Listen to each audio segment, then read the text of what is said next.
Nous verrons aujourd'hui une nouvelle stratégie de lecture qui s'appelle « Ça clique, ça cloche ».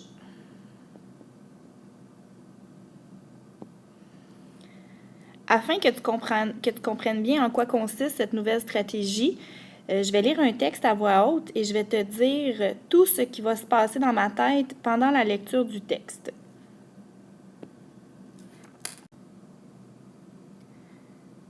Je veux que tu écoutes attentivement le texte sur le requin et que tu portes attention aux problèmes que je vais rencontrer pendant ma lecture et surtout à ce que je vais faire pour régler ces problèmes-là rencontrés.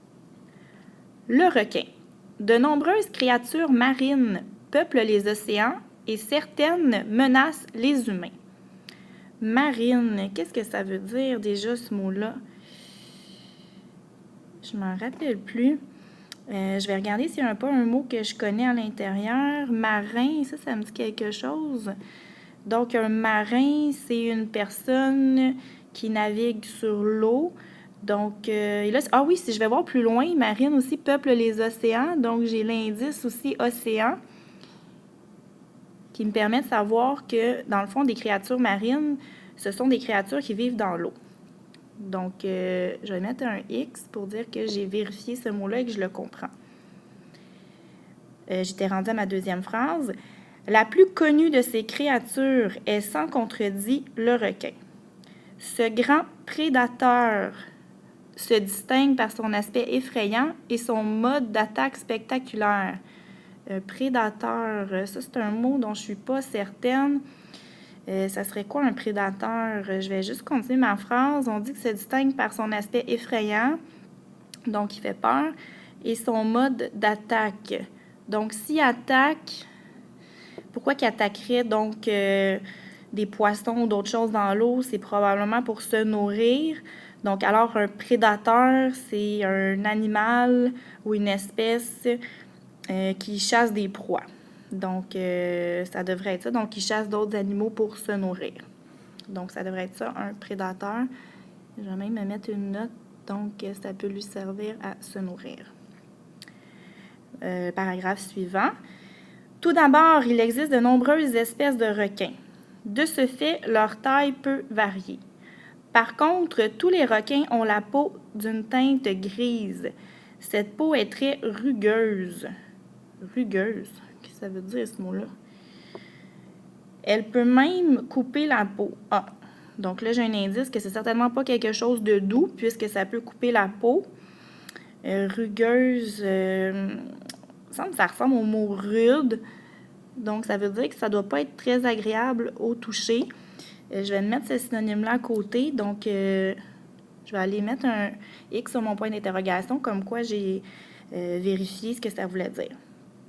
Le requin a un aileron sur le dos qui permet aux baigneurs de le repérer. Repérer quoi? Le remplace quoi ici dans ma phrase?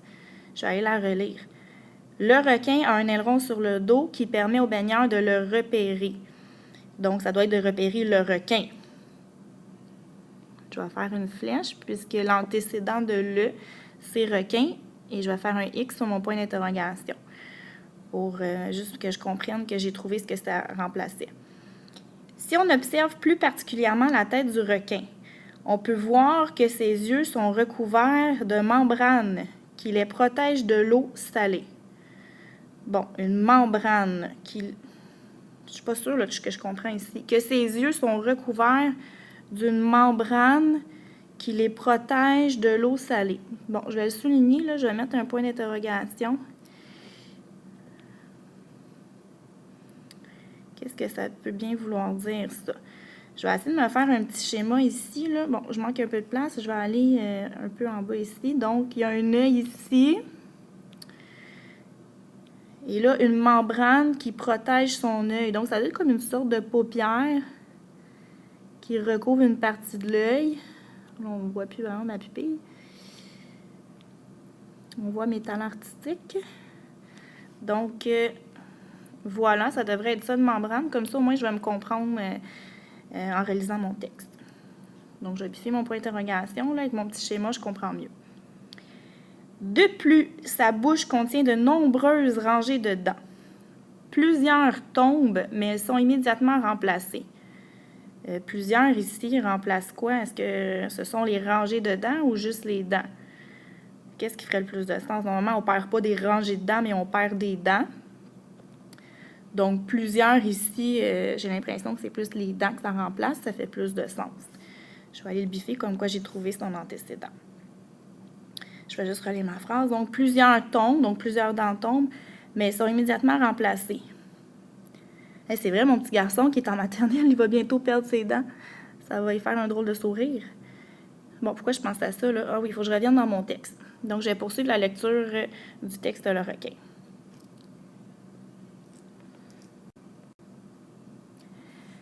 Si tu as été attentif pendant ma lecture, tu as sûrement constaté que j'ai rencontré des problèmes. À certains endroits, donc, j'ai arrêté ma lecture pour vérifier certaines informations. Maintenant, j'aimerais que tu me dises quels problèmes j'ai rencontrés et surtout quelles solutions j'ai appliquées pour régler ces problèmes-là que j'ai rencontrés. C'était Prof Christine pour la technique de clarification, ça clique, ça cloche. Maintenant, c'est sûr que dans les prochains cours, on va la mettre en pratique pour s'assurer qu'on est capable de régler nos problèmes de compréhension lorsqu'on lit un texte. Merci pour ton écoute. À la prochaine.